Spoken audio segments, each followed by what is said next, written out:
Some mysteries, they aren't just unsolved, they feel unfinished. Like a story that just stops right in the middle, leaving you with a handful of bizarre clues and this, deep sense of unease.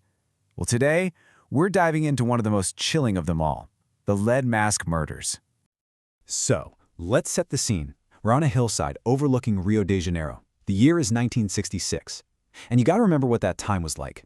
It was this mix of brand new technology, Cold War paranoia, and this growing fascination with mysticism and the unknown. So, on August 20th, a young boy is out flying a kite, and he stumbles upon something absolutely horrifying. Two bodies just lying there, side by side in the grass. And this is where the story goes from being a tragedy to a full-blown legend. Because each man was wearing a thick, crude mask made of lead covering his eyes. It's the kind of thing you'd expect to see in a radiation lab, right? Not on some quiet hillside. There were no signs of violence, no struggle, and no obvious cause of death. Just a set of clues so strange they've baffled investigators for over 50 years. So the question is, what in the world happened on Vintim Hill? Okay, so to even begin to understand the theories, you've got to understand the scene itself. Because this wasn't just a crime scene. It felt like something staged, almost like a tableau. When the police arrived, they found the two men dressed immaculately in suits and raincoats. Which is weird, right? Because the weather was warm. They looked like they were just resting peacefully. Nothing was out of place, and they still had cash in their wallets, so robbery was off the table pretty quick. Next to them were just a few simple things: an empty water bottle, a couple of towels, and a small notebook that would turn out to be the absolute key to this entire mystery.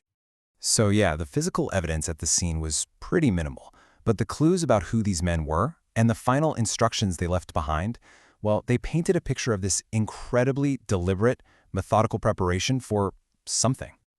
All right, so who were these men? They were identified as Manuel Pereira de Cruz and Miguel José Viana. And here's the first critical detail. They were both skilled electronics technicians. They specialized in radio and TV repair. And look, that's not just some random background fact. Their deep knowledge of electronics, radiation, and electrical fields is going to be absolutely central to figuring out what happened next. So the police started to piece together their last known hours. They'd left their hometown, bought those matching raincoats and the bottle of water, and were last seen alive at a local bar. A waitress there remembered them, saying that one of the men, Miguel, seemed super nervous. He was constantly checking his watch, as if they were on a really tight schedule. And it turns out they were, down in the minute. And that brings us back to the notebook. Inside, police found something truly bizarre. It wasn't a suicide note or anything like that. It was a calm, methodical set of instructions, almost like a mission briefing.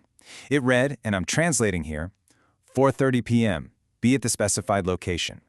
6:30 p.m., ingest capsules. After the effect, protect metals, await signal, mask. Okay, let's just break that down for a second. Step 1. Arrive at a specific spot at a specific time. Step 2, ingest capsules, and it's a huge deal that these capsules were never ever found. Step 3, protect metals, which probably explains why their watches were found tucked away in a plastic bag. And finally, step 4, await a signal while wearing the masks. This wasn't chaos. This was a procedure, a ritual. So with a scene this bizarre and a note that cryptic, the theories immediately went way beyond a simple crime. And the biggest one, the one that really took hold, involves this really strange blend of science and faith. You have to understand, back in 1960s Brazil, spiritualism wasn't just some fringe hobby. It was a pretty widespread belief system, and it often got tangled up with cutting-edge technology.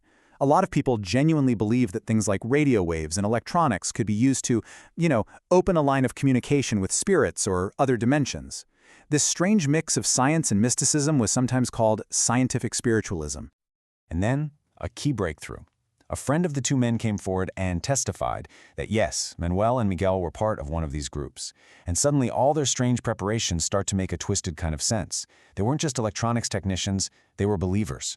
They were using their technical skills to prepare for some kind of spiritual or even otherworldly encounter. And this theory really ties everything together pretty neatly. The idea is, the men believed they were about to make contact with something.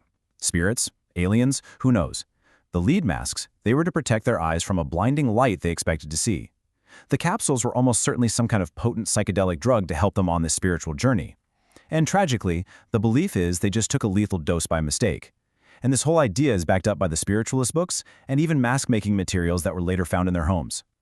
And if that wasn't enough to add a whole other layer of mystery, several locals later came forward to report seeing strange lights over Vintim Hill on the very night the men died. They described a bright oval object just hovering there. Now, of course, that's impossible to verify, but these sightings just poured gasoline on the fire of speculation, you know? It made it feel like maybe they were preparing for something real. But what if we're looking at this all wrong? Let's step back and consider a completely different angle. What if the event they were preparing for wasn't spiritual at all? What if it was purely scientific? So this really leaves us with three main buckets of possibilities. First, you've got the esoteric ritual, the UFO contact theory we just talked about. But then there's the idea of a scientific experiment gone horribly wrong. Remember, these guys were electronics experts. They knew about hazardous materials. So maybe the lead masks were for radiation shielding, and that instruction to protect metals, that could have been a precaution for some kind of experiment with high voltage or intense magnetic fields. And then there's a third, simpler idea, environmental poisoning. Maybe a deadly reaction between whatever was in those capsules and the insane heat that would have built up from wearing heavy raincoats on a warm day. Now, all of these theories are pretty compelling, right? But the real reason this case is still unsolved, it isn't because of aliens or secret experiments. It's because of something way, way more mundane, and honestly, way more frustrating. The truth is, this mystery was probably solvable. The thing is, the critical window to find the answers was just missed. The fatal errors in this case didn't happen on that hill. They happened in the morgue, in the days that followed. Okay, so get this. First, the police response was delayed by more than a day just because the terrain was so rough. By the time an autopsy was finally ordered, the local coroner's office was totally swamped, so the men's bodies just sat there, in the morgue, for weeks. And by the time a proper examination could finally be done, their internal organs were too decomposed for any real testing. And this is the absolute kicker. It meant that a toxicology report, the one thing that could have told us what was in those capsules and confirmed an overdose or poisoning, was never completed. The evidence wasn't lost to some grand conspiracy. It was lost to basic bureaucracy and a lack of resources. And without a definitive cause of death, well, the lead mask murders were basically locked into a state of permanent mystery. It created this vacuum where speculation could just flourish for decades. And really, that's why this story continues to haunt us. It sits at this perfect, weird crossroads. You've got the logic of science, with the technicians and their gear. You've got the wonder of faith, with their spiritualist beliefs.